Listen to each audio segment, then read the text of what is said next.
India के prime minister Narendra Modi एक बार फिर रशिया जा रहे हैं। न्योता गया था पाकिस्तान की तरफ से। पाकिस्तान ने दावतनामा भेजा है मोदी साहब को कि वो तशरीफ़ लेके जाएं पाकिस्तान और अटेंड करें एससीओ समिट। उसके लिए आप ना ही समझें, क्योंकि उसके लिए कोई यस नहीं किया गया। इंडिया की तरफ से एससीओ समिट के लिए यस नहीं किया, लेकिन ब्रिक्स के लिए उन्होंने फ़ौरन यस कर दिया। हालांकि एससीओ ब्रिक्स से पहले और ब्रिक्स बाद में है, लेकिन फिर भी ब्रिक्स का कंफर्मेशन दे दी गई कि जी मोदी साहब रशिया जा रहे हैं और वो वहाँ पर प्रेसिडेंट पुतिन से मुलाकात भी करेंगे। कुछ और जो डिटेल्स हैं वो भी आपको बताती हूँ, लेकिन आप ये देखें कि इंडिया ने शी और शहबाज उसको इग्नोर करके पुतिन को एम्ब्रेस किया। एससीओ के हवाले से ये बहुत ज़्यादा बात थी कि जी एससीओ में हो सकता है कि मोदी साहब तशरीफ़ लेके जाएं। हम पहले ही आपको कह चुके हैं कि ना ही समझो, ऐसा बहुत मुश्किल है कि पीएम मोदी एससीओ में जाएंगे। बहुत मतलब इम्पॉसिबल है, नहीं हो सकता, नहीं हो सकता सर, ये नहीं हो सकता। आप देख लीजिएगा, वो जो कहते हैं हाँ जी तुसी ना ही समझो, लेकिन ब्रिक्स के लिए उन्होंने कर दिया। अब देखिए, एक तो इसका कोई कंपैरिजन इसलिए नहीं है कि ब्रिक्स एक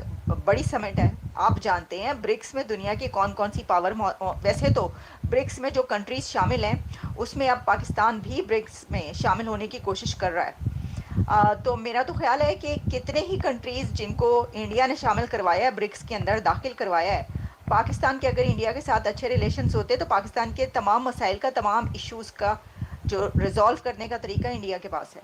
इंडिया पाकिस्तान को भी ब्रिक्स में ले जा चुका होता अगर इंडिया और पाकिस्तान इकट्ठे होते, यानी ये कि निभ रही होती, अच्छे ताल्लुकात होते, रिलेशंस होते, तो पाकिस्तान के भी ब्रिक्स में जाने की कोई मसला नहीं था। ये हाथ पांव मारने की ज़रूरत ही ना पड़ती। सिर्फ एक बार कहते आप मोदी साहब को कि मोदी साहब आपके हमसाए हम भी चाहते हैं कि हम ब्रिक्स में शामिल हों। आपने अफ्रीकन कंट्रीज़ को और कितने ही एशियन कंट्रीज़ को उसके अंदर शामिल करवा दिया, तो हम भी शामिल होना चाहते हैं। तो ज़रूर जो है वो शामिल होते हैं, लेकिन ऐसा अब ज़रा मुश्किल से ही अब ब्रिक्स में देखें कहा तो जा रहा है, लेकिन लेट्स सी।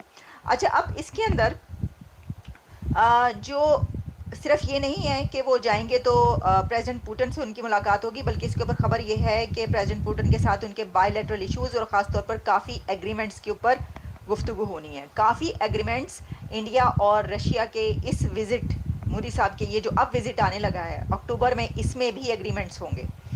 और जो यूक्रेन और रशिया का एक इस वक्त चल रहा है मामला, और उसके ऊपर आपको पता है कि मोदी साहब पहले रशिया और फिर यूक्रेन पहुंचे, उसमें भी इनके टॉक्स हो सकती हैं, पॉसिबिलिटी है, क्योंकि रशिया ने और प्रेसिडेंट पुतिन ने यस किया है बातचीत करने को, डायलॉग वो कर रहे हैं। और पहले भी जो उन्होंने जंग की बात की, तो अभी भी जब वो जाएंगे तो देखें, एक तरफ ये जो विज़िट है ये सिर्फ ब्रिक्स के लिए ही नहीं, बल्कि जो इस वक्त एक डिप्लोमेटिक मूव लेकर चले हैं मोदी साहब, उसके लिए भी बहुत अहम है, बहुत इंपॉर्टेंट है, बहुत ज़रूरी है। आपको ये हो नज़र आ सकता है कि उस दौरान ऐसी मीटिंग्स और ऐसी बहुत सारी डिटेल्स सामने आई हैं कि उन्होंने यूक्रेन से वापसी के बाद पुतिन कॉल पे तो बात कर ली, डायल तो कर लिया, फ़ोन कॉल पे तो हो गई, लेकिन अब वहाँ पर पहुँच कर भी प्रेसिडेंट पुतिन से वो बात करेंगे। तो क्या जो इंडिया की तरफ से फ़ौरन उसको कंफर्म किया गया है ब्रिक्स के समिट में जाने को, तो इस वजह से भी है कि अब ये एक और मुलाकात उनकी प्रेसिडेंट पुतिन के साथ होगी, और हो सकता है कि यूक्रेन और रशिया की जंग बंद करवाने में हो सकता है कोई निकल ही आए ऐसा मौका।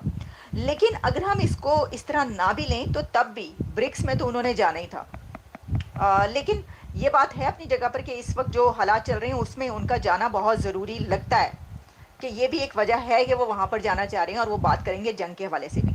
चलें, अब देखें, जैसे मैंने बात की कि ऐसा लगता है कि उन्होंने इग्नोर कर दिया है शहबाज शरीफ, प्राइम मिनिस्टर शहबाज शरीफ और प्रेसिडेंट शी को बिल्कुल इग्नोर कर दिया है, और उन्होंने कोई उसका जवाब ही नहीं दिया एससीओ में जाने का अभी तक।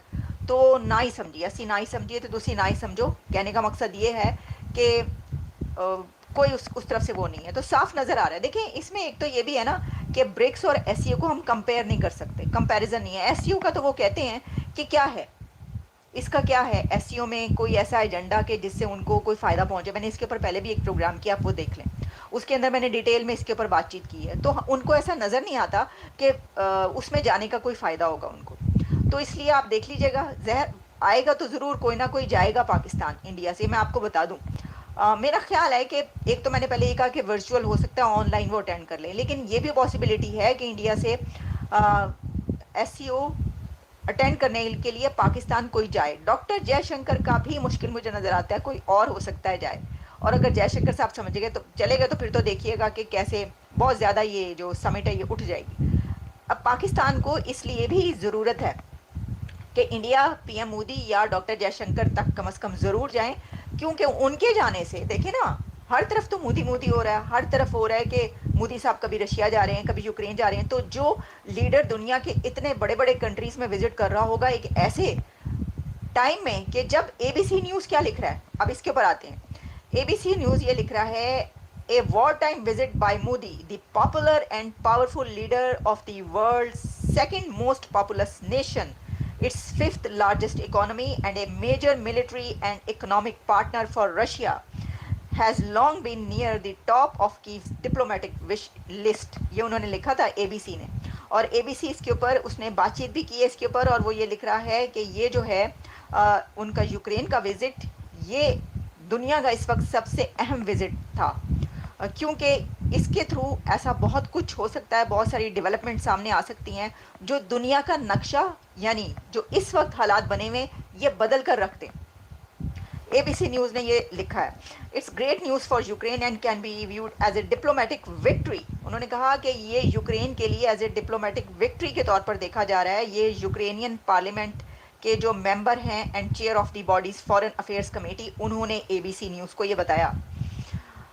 तो फिर उन्होंने ये भी कहा कि it's important for us to have a direct dialogue with Modi, ये उन्होंने कहा था। तो देखिए डायरेक्ट डायलॉग हुआ है, क्योंकि यूक्रेन ये समझ रहा था कि ये बहुत ज़रूरी है, क्योंकि अगर मोदी साहब आते हैं उनके साथ ये डायलॉग होता है तो फिर देखिए ना, मतलब जाहिर है कि फिर आगे हालात हो सकता है उनके बदल जाएं। और हमने देखा कि ज़ेलेंस्की का मुंह कैसा बना हुआ था, देखिए बहुत ही ज़्यादा परेशान नज़र आ रहे थे वो। जाहिर है कि उनके ऊपर जो कुछ हालात हैं वहाँ पर, वैसे तो अभी पिछले एक हफ्ते में उन्होंने जो हमले शमले किए हैं वो काफ़ी उसके अंदर स्ट्रॉन्ग नज़र आए, लेकिन फिर भी जंग जो है वो उससे ख़राबी तो पैदा हो रही है ना।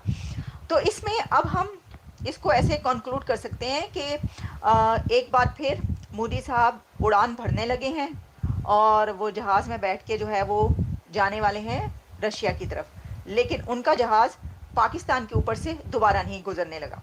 नहीं, ये हो सकता है कि पाकिस्तान के ऊपर से ही गुजर कर जाएं वो रशिया। पोलैंड तो वो वहाँ से वापसी पर तो आए, लेकिन क्या रशिया का रास्ता भी वो पतली गली से ही लेंगे?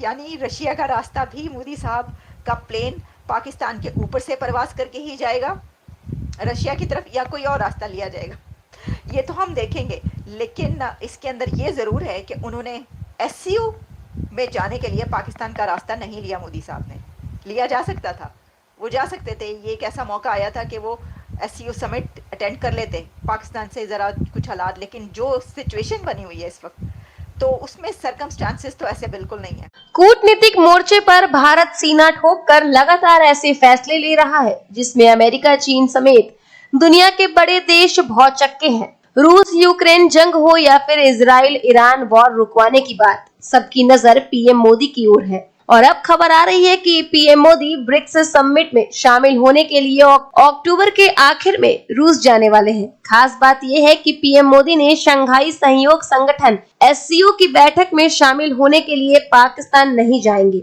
लेकिन ब्रिक्स समिट के लिए रूस जाने पर हामी भर दी है।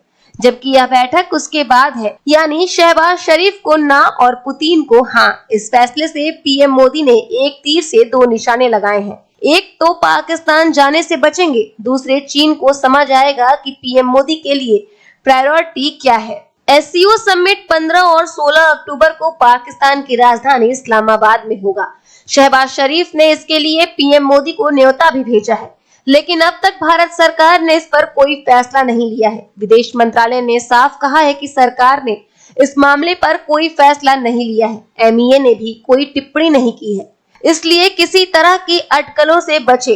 PM मोदी या विदेश मंत्री S जयशंकर पाकिस्तान जाएंगे या नहीं, इस पर अभी तक कोई बात नहीं हुई है। साफ यह है कि सरकार पाकिस्तान को लेकर अलर्ट है। सूत्रों का कहना है कि पीएम मोदी या विदेश मंत्री एस जयशंकर कोई भी इस सम्मेलन में हिस्सा नहीं लेगा, मगर ब्रिक्स समिट इसके कुछ ही दिनों बाद होनी है। उसमें जाने के लिए पीएम मोदी ने हामी भर दी है। रूस के राष्ट्रपति पुतिन से फोन पर बातचीत में उन्होंने साफ किया है कि 22 से 24 अक्टूबर तक रूस के कजान शहर में होने वाले ब्रिक्स समिट में वो शामिल होंगे। ब्रिक्स के विस्तार के बाद यह पहला सम्मेलन होगा। ब्रिक्स में पहले ब्राजील, रूस, भारत, चीन और दक्षिण अफ्रीका शामिल थे, लेकिन 1 जनवरी को मिस्र, इथियोपिया, ईरान, सऊदी अरब और संयुक्त अरब अमीरात भी इस समूह का हिस्सा बन गए हैं और ब्रिक्स 10 देशों का समूह बन गया है। रूस ब्रिक्स का वर्तमान अध्यक्ष है। प्रधानमंत्री नरेंद्र मोदी कुछ दिनों पहले रूस गए थे, तब राष्ट्रपति पुतिन से उनकी लंबी बातचीत हुई थी। इसके कुछ दिनों बाद पीएम मोदी यूक्रेन गए, तब माना गया कि शायद यूक्रेन वॉर रुकवाने के लिए पीएम मोदी के पास कोई मैसेज हो। पीएम वहां से लौटे तो अमेरिकी राष्ट्रपति जो बाइडेन का फोन आ गया। यूक्रेन संकट पर दोनों नेताओं ने बात की। चंद घंटे बाद पीएम मोदी और रूसी राष्ट्रपति पुतिन के बीच फोन पर भी बात हुई और अब पीएम मोदी खुद रूस जा रहे हैं। इसीलिए यूक्रेन संकट के बीच पीएम मोदी के इस दौरे के काफी मायने हैं।